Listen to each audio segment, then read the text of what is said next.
meninas, tudo bem? Eu sou Camille Borba, este aqui é o meu sinal e hoje vocês no Nono assistirão a uma entrevista especial que eu fiz com Jefferson Souza, autor do podcast Sertão Sem Nó. E aí, como vocês lembram, o podcast é esse gênero oral, né? Que bebe um pouco ali nas rádios, né? Um pouco no formato. E aí a gente teve uma conversa bem descontraída e bem divertida sobre os procedimentos do podcast, como se faz, quem escuta, os objetivos. Eu espero que vocês gostem, né? Então essa vai ser uma aula diferente, tá? Então eu já queria, né, dar um oi e agradecer a Midian, que fez a nossa tradução para Libras agora, e também a produção, que não só permite que essas aulas cheguem até vocês, como também permitiram que essa entrevista tenha ficado massa. Então é isso, meninos e meninas, eu espero que vocês gostem e deixem os comentários tanto no nosso canal do YouTube quanto no chat, tá? Que eu estou ali acompanhando. Um beijo e até a próxima aula. Olá, lindezas, tudo bem? Como vocês sabem, eu sou Camille Borba, este aqui é o meu sinal e eu sou professora de língua portuguesa e hoje eu estou aqui com um convidado super especial, Jefferson Souza, que é jornalista, pesquisador, cineasta e podcaster também, né? Isso, Jefferson. Hoje a gente vai conversar um pouquinho sobre o podcast Sertão Sem Nó, que é criação, né, autoria, invenção de Jefferson. Bem-vindo, Jefferson. Muito obrigado pelo convite, vai ser uma alegria a gente poder aqui conversar sobre esse meu projeto. Ah, que legal. Eu não sei se vocês lembram, mas a gente já teve algumas aulas sobre podcast e a gente discutiu as questões mais estruturais do gênero, que é um gênero oral, que bebe um pouco da fonte ali do rádio, né? E eu queria saber, na verdade, como surgiu essa ideia do Sertão Sem Nó. O Sertão Sem Nó começou, na verdade, aqui na metade de 2022. Eu já sou um ouvinte de podcast, mas eu escuto bastante podcast de notícia, podcast sobre política. E na minha trajetória enquanto jornalista, enquanto pesquisador, eu já vinha trabalhando com poesia popular, muito sobre material de memória individual, memória coletiva, mas muito através da poesia. E a poesia ela tem uma importância muito grande nesse papel de registro, né, falando aqui principalmente dos sertões, mas o meu objeto de estudo principal é o sertão do Pajéu de Pernambuco e o sertão do Cariri da Paraíba. Eu vi, né, nessa minha trajetória desses anos aqui de pesquisa que a poesia ela exerce um papel fundamental na memória, mas como muitas vezes as pesquisas apenas encontram como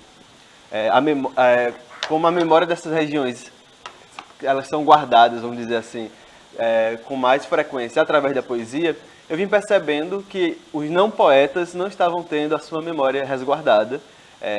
E assim, eu acredito que todo mundo, em equivalência, merecem ter as suas memórias individuais, né, dos seus familiares, que indiretamente, às vezes diretamente, diz muito mais sobre a região do que se imagina.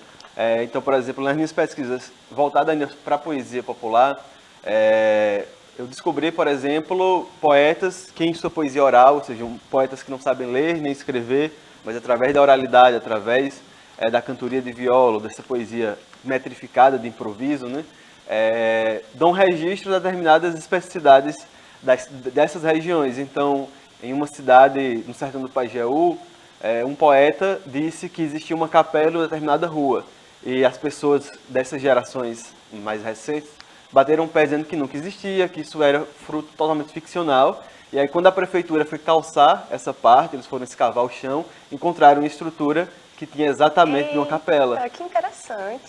Então, assim, a gente só sabe que existiu determinadas construções, que o rio cortou determinada área, muito por causa dessa poesia. E aí eu fui vendo que muitas pessoas tinham histórias para contar, que tinha muito, assim, vamos dizer assim, perdido nessas entrelinhas, né? Não tirando a importância da poesia, mas por a poesia ela ter um espaço, acho, vamos dizer assim, de holofote maior, os não poetas, as pessoas que não conseguiam fazer poesias para contar suas histórias, ficaram um pouco de lado. Então me surgiu essa ideia de Sertão Sem Nó, de contar essas histórias. E assim, conhecendo um pouco sobre o sertão, conhecendo um pouco sobre interiores do Brasil de uma maneira geral, tem muita gente que gosta de contar história, tem gente que gosta de causos, de conto. Então, Você mesmo, né? Você é um digníssimo contador de causos. Por exemplo, a goteira. Sim. A grandíssima história da goteira. Essa história da goteira que ela está contando, eu escrevi no Twitter uma história específica sobre o meu pai e a minha mãe, e teve uma repercussão muito grande, milhões de pessoas leram e tudo mais, e foi inclusive uma parte essencial para eu fazer esse podcast, que a partir disso eu vi que eu estava chegando em mais leitores, ainda leitores vindo do Twitter, e aí eu pensei, ainda por que não unir essa minha necessidade de repassar essas histórias dessas pessoas que não estão tendo suas histórias contadas com essa estrutura narrativa que eu sei que as pessoas estão gostando de ler. E eu sou jornalista também, então também não é qualquer história que entra no Sertão Sem Nó.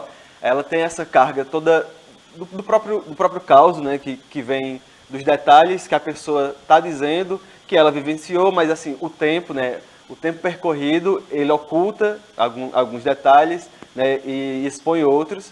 Então tem toda a carga pessoal, que ela contribui muito, de quem contou essa história. E tem meu papel jornalístico também, que eu apuro sempre com uma fonte oficial, então seja do governo, seja da paróquia, que em determinado tempo pode ter sido a fonte oficial dessa cidade, registros para dar esse apoio, vamos dizer assim, dos fatos dessa história. Né? Apoio factual.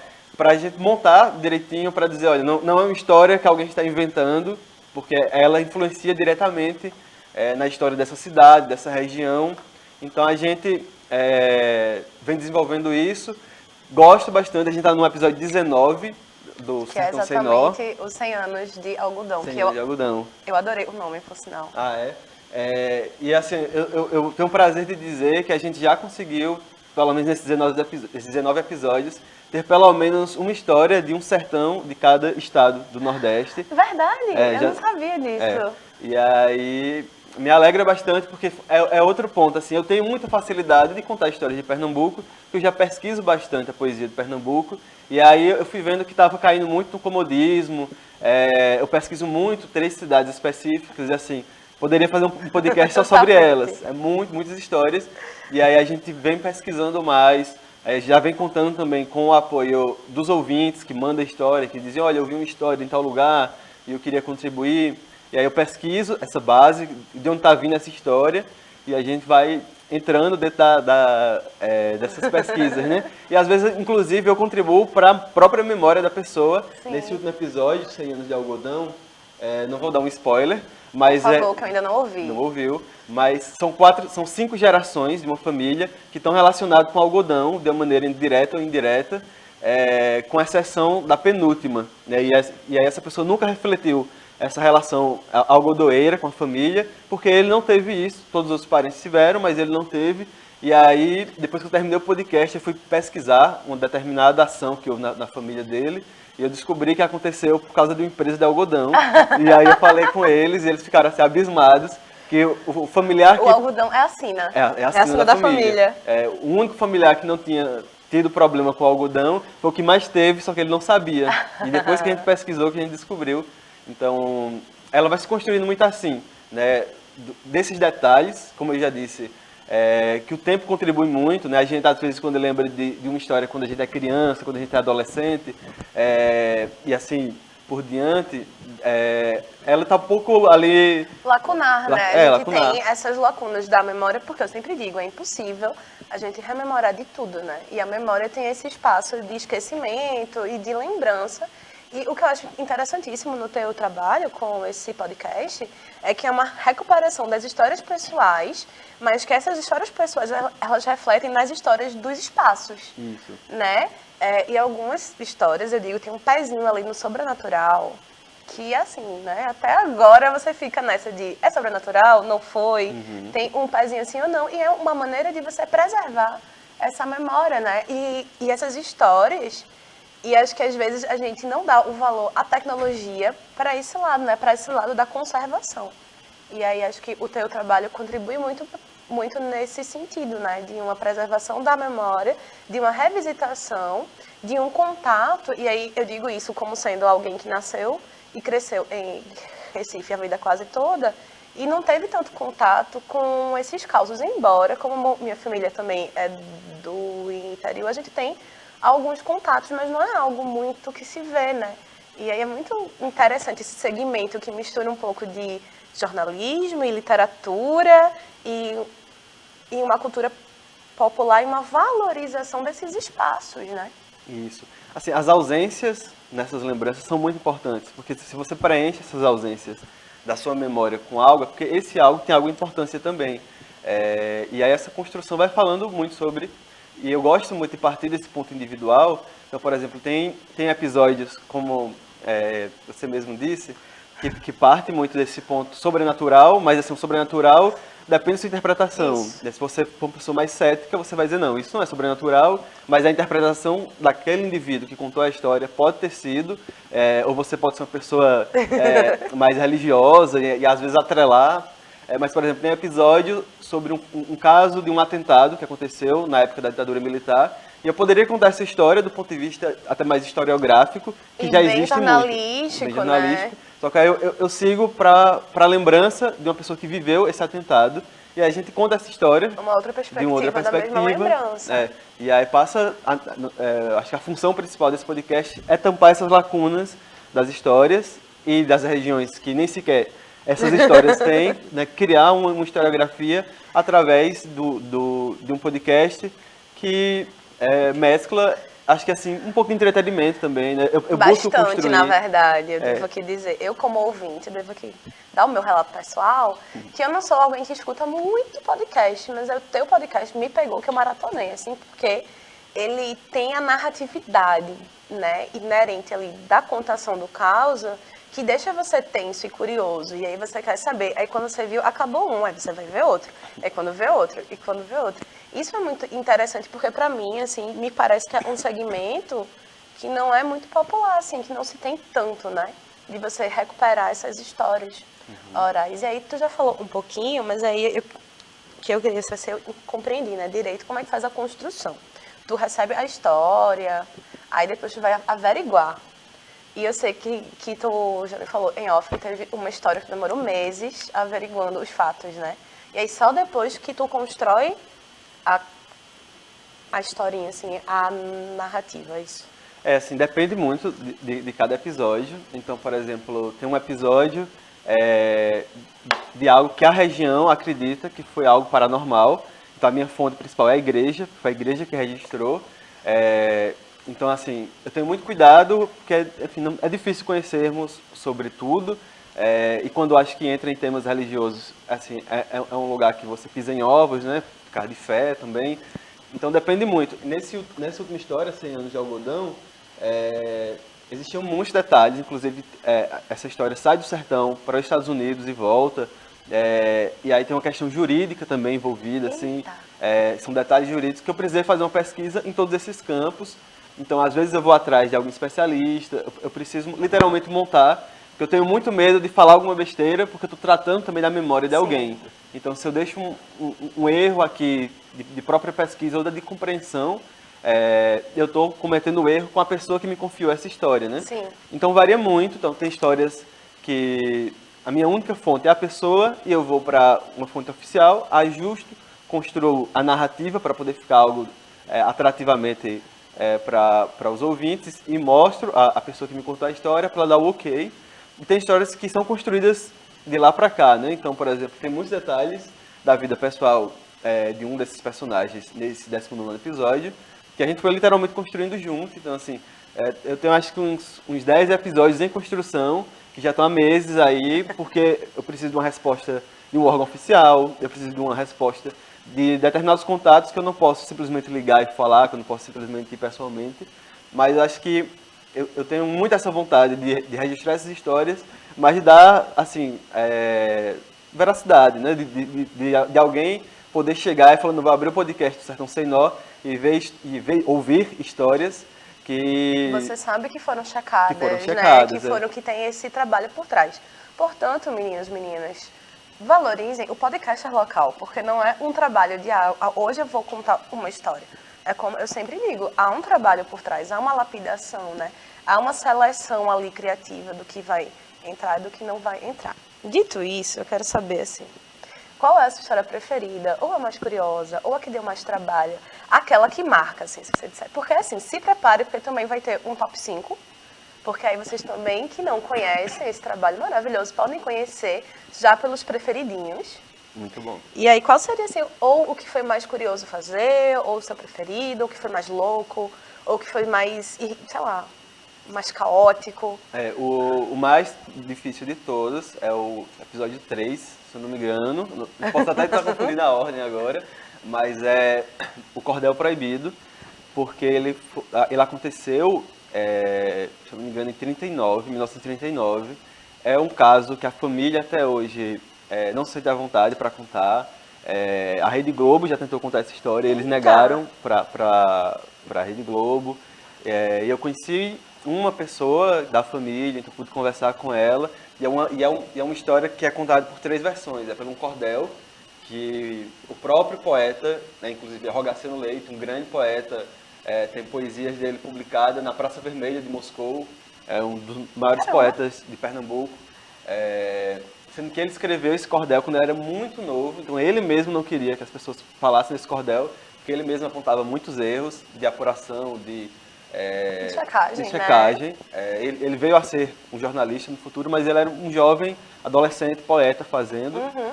A família tem uma versão dessa história, que é uma história de violência, e um outro personagem que faz parte dessa história, a família tem uma outra versão, então eu tive que apurar essas 3 versões. E a verdade está ali no meio, assim, tá algo ainda um pouco nebulosa, né? Assim, quase 100 anos, então não tinha registro, não tinha jornal. Então, assim, eu contei as 3 histórias e as 3 histórias podem estar erradas. A gente não sabe. É verdade. Mas, assim, deu muito trabalho porque foi muito para essa carga do que uma família que não queria falar sobre, uma outra família que foi difícil encontrar porque tinha pouco contato. E aí eu consegui unir esses 3, inclusive é o maior episódio de todos. Que eu trago o cordel na íntegra. Que vale muito a mesma. Eu acho que é o terceiro mesmo. É o terceiro, quase certeza. Aí, assim, inclusive saiu, muitas pessoas vieram falar comigo. Não tive reclamação da família, então assim, tá aí. Tá aí, um bom sinal. É um bom sinal. E eu acho que assim, eu tive muito cuidado para ser respeitoso com a história, porque é uma história muito delicada. Eu acho que os 3 lados não gostariam que essa história fosse contada. Mas se os 3 lados deixaram, é porque sabia que eu ia ter esse cuidado. Você ia ter esse respeito, né? Esse respeito. E foi um trabalhão fazer esse episódio. Ainda assim, o podcast, eu acho que os 3 primeiros episódios do Sertão Sem Nó, eu ainda estou construindo a identidade, né? O que vai ser. O que vai ser. Então, tem episódios que eu dava os agradecimentos no início, aí para depois começar a história. Aí depois eu passei a dar os agradecimentos ao final, né? Para a história começar logo e não ficar algo enfadonho. Mas o meu episódio predileto, assim, é um que muita gente não tem como predileto, é uma história muito rápida. O número agora eu já não vou saber. Mas aí depois a gente pesquisa pelo nome, qualquer coisa bota nos créditos. Isso, que é A Última Curva, que me foi enviado. Eu gosto dessa. Me foi enviado por um ouvinte de Patos, na Paraíba.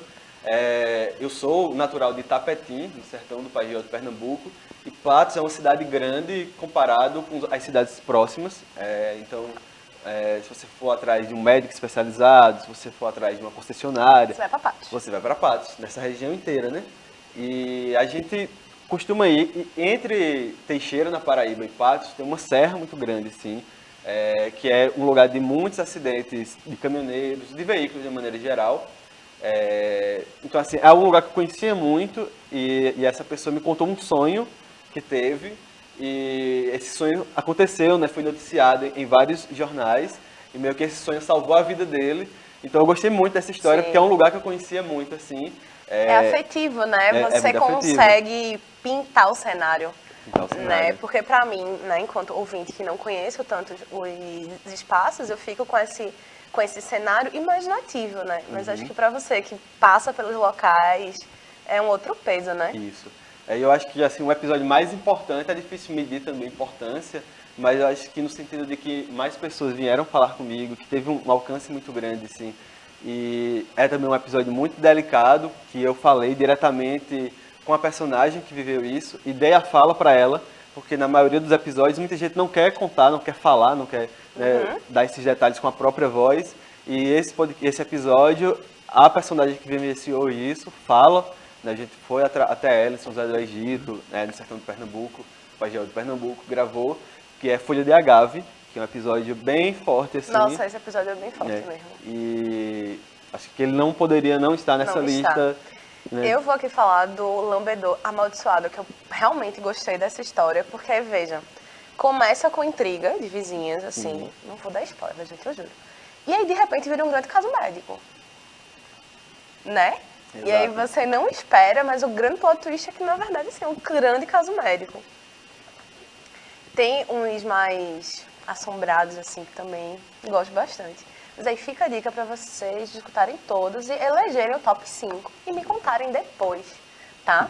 Eu vou ter para mais um pouquinho só, que é o seguinte, uma coisa que eu acho interessante do teu trabalho é justamente o gênero do podcast, que é algo meio múltiplo, né? Porque você tem o factual do jornalismo, que é quem você é primeiramente, né? Jornalista, mas tem um apelo literário muito grande. Então é quase como um jornalismo literário, que eu acho que é o que torna, talvez, o teu trabalho como algo diferente, né? E algo que engaja. E a gente pode falar um pouquinho do engajamento também, que vem crescendo, né? E pensar, gente, também num podcast como um local em que a gente consegue, por exemplo, aprender coisas, ensinar coisas, discutir, preservar a memória. Não é só uma escuta passiva, né, somente. A gente consegue construir espaços de discussão, de conhecimento, de transformação de memória. É isso. O podcast em si, ele é vamos dizer assim, um veículo que ainda está em construção, independente da temática, independente da proposta, né? E vem é um gênero muito novo também, né? Que embora pareça antigo, porque ele bebe um pouquinho ali do rádio, de algumas estruturas, mas ele é muito novo e ele é muito sem regras, digamos assim, né? Ele é livre, digamos, acho que é um gênero livre. Assim, as suas subcategorias que vão dando o seu caminho, porque assim, acho que com o advento da internet, né, a gente tende a se aproximar de conteúdos muito específicos. Então antes, vamos supor, quem gostava de música e gostava de rock, tinha que ouvir o que estava no mainstream. Hoje, assim, existem subgêneros diversos que vai fazer com que você goste daquele músico específico que está ali naquela nichos, linha. Né? A gente vai nicho nichando. muito específico. Com o podcast não é diferente, então, falando em notícias diárias, tem assim centenas, milhares de podcasts de notícias diárias, mas você vai se apegar mais a um, talvez pela voz da pessoa que está falando, às vezes da forma de apuração. Aí tem, enfim, audiobook, tem diversas categorias, né? Tem True Crime, né? Que é esses podcasts de crimes. E é uma construção, porque você está nesse campo sozinho, assim, né? Você sabe que deu certo alguns materiais para algumas pessoas, mas que exatamente não vai dar para você. Então, eu trago muito esse público do que eu venho do meu Twitter, que eu já contava essas histórias, e já retive esse público interessado especificamente em histórias sobre os sertões nordestinos. E, enfim, vou arrastando e tentando segmentar esse público nas plataformas de streaming, e elas entendem esse determinado público. Me chama a atenção, porque tanto o que eu fiz com os meus documentários, quando eu faço agora com os podcasts, o meu maior número de público, de ouvintes, de espectadores, sempre é da região centro-oeste e sul. Que interessante. E não do nordeste. E eu gosto muito disso, porque existe um estereótipo muito grande do nordeste, de maneira geral, Isso. e do sertão nordestino maior ainda, que se imagina que sempre são tragédias relacionadas ao clima ou a uma pobreza imaginada, né?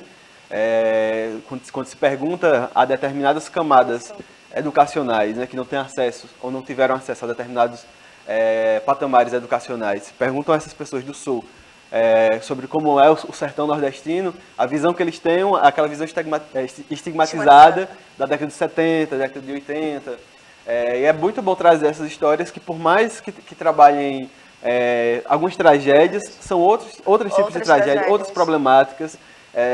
São pessoas que, enfim, que acho que vivem determinadas abundâncias que essas áreas nunca imaginariam que no sertão nordestino tem, né? Abundância cultural, agrícola, né? Enfim.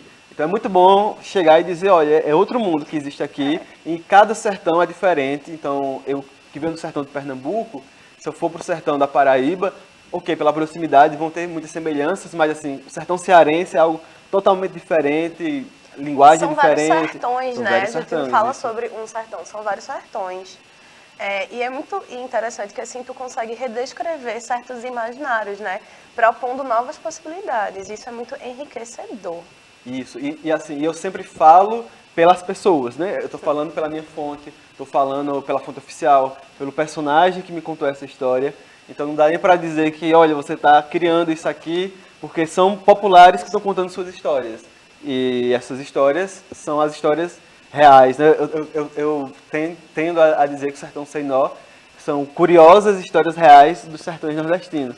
Que são curiosas, mas são reais. São reais. E você pode até não gostar, mas tem que aceitar que existe um outro mundo ali. E aí são também histórias que mostram que a vida ela é muito imprevisível, né? Isso. Ela é uma coisa muito louca. Gente, então, a gente já falou que só, né? Bastante. Porque eu falo muito, você também gosta de falar? Dá certinho. Aí, eu acho que assim, a gente passou, né, pelos tópicos principais. Já fica aqui o convite para que você venha novamente. A gente possa, inclusive, comentar algum episódio específico. E aí, eu queria que você fizesse, assim, uma chamada. Venham cá, se inscreva no Sertão Sem Nó, conheçam o meu trabalho. Pronto. Fazendo esse merchan final. Está disponível nos streamings de áudio, né? Então Spotify, Deezer, Apple Podcast, Google Podcast, Castbox, diversos que eu nem sei agora. Está no YouTube também, se você não usar nenhum desses serviços de streaming. É só pesquisar Sertão Sem Nó em qualquer uma dessas plataformas. E aí, ir ouvindo, tem episódios, como eu disse, maiores. Esse terceiro episódio tem 30 minutos. Mas a maioria dos episódios são bem menores, assim, a maioria paira ali entre 6 e 9 minutos, então dá pra ouvir, maratonar rapidinho. Dá pra maratonar, eu sou a prova viva disso. Jefferson, obrigada, de coração. Eu que agradeço. Foi um prazer ter você aqui, espero que vocês tenham gostado. E vamos aí descobrir esse mundo dos podcasts, né, gente? Foi um prazer estar aqui, um beijo, até a próxima.